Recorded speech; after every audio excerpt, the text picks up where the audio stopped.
Essa palavra recuperação é importante, porque a escola não vinha bem nesse período. Né? Antes de você, aí você me corrija se eu estiver errado, o pastor Gedaías tinha assumido... Ele fez uma intervenção. Ele fez uma intervenção, né? Tanto é de forma voluntária, 2014, vamos dizer assim. Exatamente. Não sei se passou um ano ou mais de um ano, foi né? Um ano e meio. Um ano e meio, indo todos os dias para o colégio, né? Trabalhando ali, dando expediente para recuperar uma escola que já vinha em declínio, que outrora teve seus momentos de glória, vamos dizer assim, né? Era uma escola que tinha quase 5 mil alunos na época, né? E depois decaiu, aí veio a intervenção do pastor Gedaías, aí depois veio o pastor André Israel. Isso, exatamente.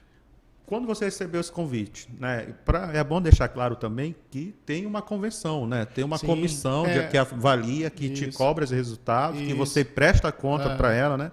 Não é só chegou no pastor André Israel, as coordenadoras de unidade levam lá, você presta conta, acabou. Você tem que prestar conta com alguém que está acima de você. O Colégio Batista, existe uma mantenedora. A mantenedora é a Convenção Batista Maranhense. A Convenção Batista Maranhense é formada pelas igrejas batistas da cidade, que cooperam com essa convenção. Então, formaram-se a convenção, as igrejas batistas formam a Convenção Batista e a Convenção Batista, em um determinado momento, entendeu, né, recebeu o Colégio Batista. O Colégio Batista ele foi fundado por missionários americanos. Sim. E os missionários americanos montaram o Colégio Batista para educar os seus filhos e com a intenção de evangelizar através da educação. E como as igrejas têm um braço de evangelização através da igreja, o colégio é um braço de evangelização através da educação. Quando a convenção nasceu, através das igrejas, depois de evangelização, depois das conversões e os santos reunidos como igreja, se juntaram para fazer a convenção. E a convenção, então, tem um braço missionário pela escola e um braço missionário pela igreja. E aí eles se unem para continuar a missão de Cristo anunciando o evangelho. O colégio através do colégio e as igrejas através do colégio. E foi isso que aconteceu. A convenção ela tem um conselho, e aí o colégio tem um conselho. Então eu respondo para um conselho do colégio, que consequentemente responde para a convenção. Então a mantenedora é a convenção. Aí eu brinco que eu tenho por baixo 18 chefes, 18 patrões, vamos dizer assim. Então assim, eu tenho que convencer ou mostrar que o caminho que eu estou levando, que eu estou dirigindo o colégio, ele é um bom caminho e eu tenho que convencer essas pessoas. Essas pessoas têm que concordar com isso daí e falar assim, bom, ok, nós confiamos no que você está falando, está aqui a confiança, agora me traz de volta o resultado, né? Então, por isso que o colégio não é meu, né? O colégio eu tenho que prestar conta de tudo que eu faço lá. Existe conselho fiscal, é um trabalho muito sério, a gente presta relatórios e tal. O colégio é um colégio sem fins lucrativos, portanto, não sai dinheiro do colégio para nenhum outro lugar, a não ser reinvestido nele mesmo. Então, por isso que a gente começou a fazer uma gestão atualizada, uma gestão que ela pudesse cortar onde tinha que cortar, investir onde tinha que investir, para as coisas começarem a aparecer, trazer qualidade pedagógica, qualidade de estrutura. E aí começou a aparecer as novas unidades, apareceu a Coama, depois apareceu agora em 2020 a Coama, 2023 o Calhau, para dar uma condição boa para os alunos, para os colaboradores, e a gente a gente brinca, você que é do esporte, não sou muito forte no esporte, nem no futebol, mas assim, a gente está jogando agora na primeira divisão de novo. Entendeu? Sim, acho que esse é o que a gente fala, boa, assim, uma linguagem de quando a gente está jogando na primeira divisão. Então, a gente, vamos dizer assim, voltamos para a primeira divisão. É isso que é o legal. Isso é legal. Gostei muito dessa comparação, porque quando você está numa divisão inferior, você tem uma série de dificuldades, né? Financeira, principalmente, né? Porque é uma escola que não tem fins lucrativos, mas precisa arrecadar para se manter. E por ser uma escola cristã que tem uma convenção, eu acho que é mais difícil, porque são várias pessoas para você prestar conta. Então, cada cabeça é um mundo. Por mais que nós sejamos cristãos, uma escola cristã, mas há uma desconfiança, há um medo, né? Que é natural do ser humano. Será que vai dar certo? Será que nós vamos conseguir? Como é que está aqui no Renascença? Assim, eu estou falando o que eu ouvia, o que eu percebia do mercado. Mas a gente vai conseguir manter um Renascença? Nós vamos lá para a Coama?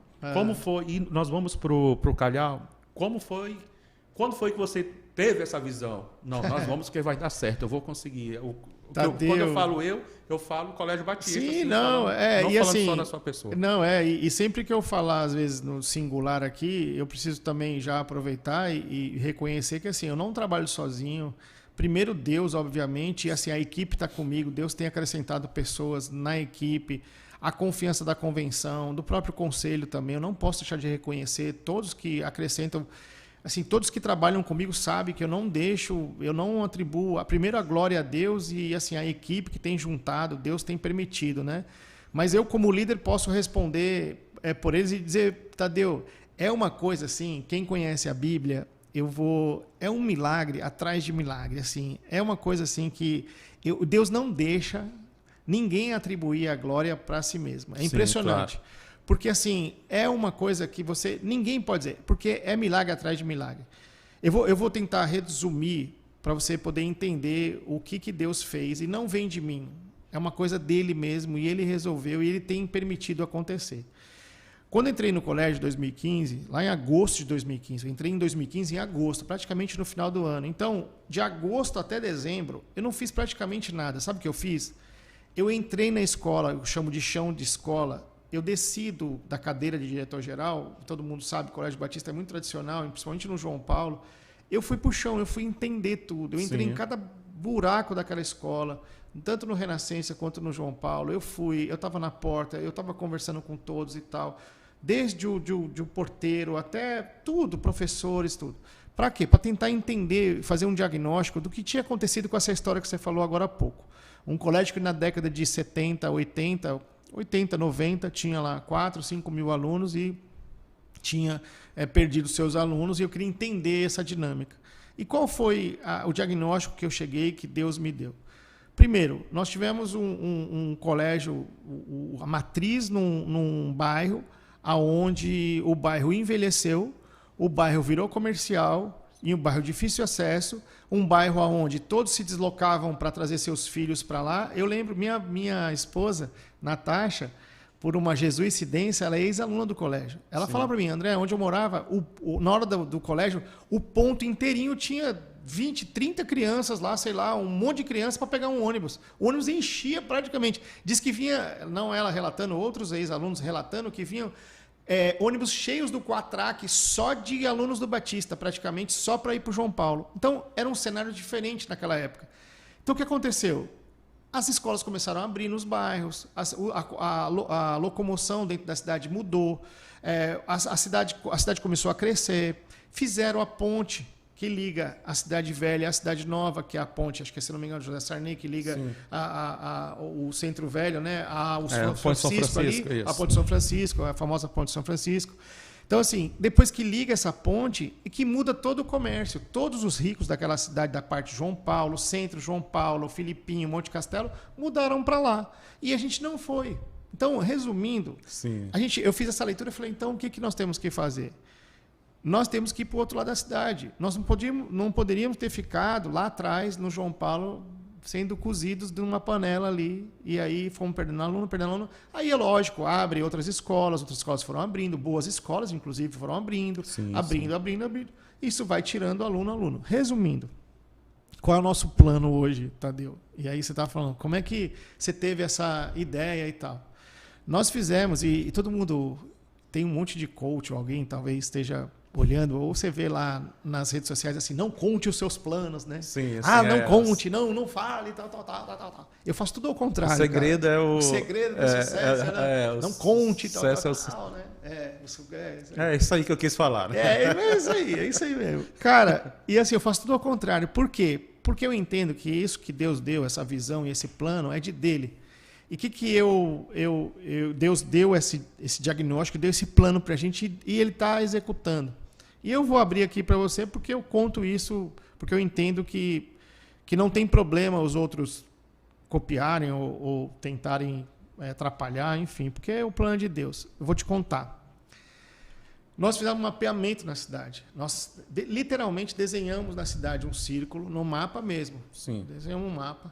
Então nós temos o João Paulo, aí nós temos agora o Calhau, nós temos a Coama, Temos 3 unidades. E nós desejamos, até 2035, abrir Araçagi, Maiobão, Coatrac, Cidade Operária e Coab. A gente vai fechar um ciclo na cidade para transformar o Batista numa rede batista de educação maranhense. Nós já somos com 3 unidades. Sim. A gente quer formar isso. Qual é agora... Qual é a missão? Que eu me emociono porque é que é a nossa missão, na verdade, como colégio. Transformar a unidade do João Paulo numa unidade social, onde crianças vão estar estudando com tudo do bom e do melhor. Não é uma coisa que sobrou lá das unidades. Porque alguém tem que pagar a conta, Deus. Sim. E eu vou finalizar minha fala com o seguinte: esse sonho que Deus colocou, essa missão, é o que tem movido a gente. Então, assim, todas as dificuldades, tudo que a gente vive, é para a gente completar essa missão, para a gente entregar para Deus, ter de volta 5.000 alunos, não preocupado com o número, porque a história do Batista é muito bonita. Onde você vai, você tem ex-aluno em todas as áreas. E os testemunhos não são só de porque o cara é juiz, porque o cara é médico. Os testemunhos são de pessoas que falam assim: o Batista mudou minha vida, minha forma de enxergar o próximo. O Batista mudou minha forma de lidar com meus pais. Então, assim, o que a gente quer é que o Batista continue fazendo essa missão que ele tem. Não só de ensinar matemática, física, química, de passar no Enem, no vestibular, ou de ir na UFMA, tal. Nossa oração lá dentro, Tadeu, é assim: nós desejamos e oramos assim: Pai, traga as famílias que precisam ouvir o Evangelho, que precisam, através da educação, te conhecer, que é o colégio. Então, assim, a gente espera que Deus permita a gente completar essa missão, para que essa unidade do João Paulo ela se torne uma unidade social, onde crianças vão estar ali estudando, com tudo do bom e do melhor, porque alguém tem que pagar essa conta. E aí eu vou fechar minha fala, para te passar a palavra do seguinte: ao contrário do que muita gente pensa, uma empresa sem fins lucrativos, ela só muda a nomenclatura de lucro para superávit e de prejuízo para déficit. O que isso significa? E eu falo lá dentro sem nenhum medo de falar para a convenção. Nós temos que ter um superávit muito grande. O Colégio Batista ele tem que ter muito dinheiro. Por quê? Não tenho vergonha de falar isso. Porque se ele tiver muito dinheiro, esse dinheiro, como eu disse, ele não sai para nenhum outro lugar. Ele vai ser reinvestido no próprio negócio. Significa dizer que nossos alunos vão ter melhor qualidade de estrutura, de ensino, que os nossos pais vão ter mais condições, nós vamos poder ajudar mais crianças, nosso projeto social vai ser melhor assistido e nós vamos crescer cada vez mais, atingindo mais crianças. Então, assim, quanto mais superávit tiver uma empresa sem fins lucrativos, melhor para ela. Não precisa ter, não é pecado.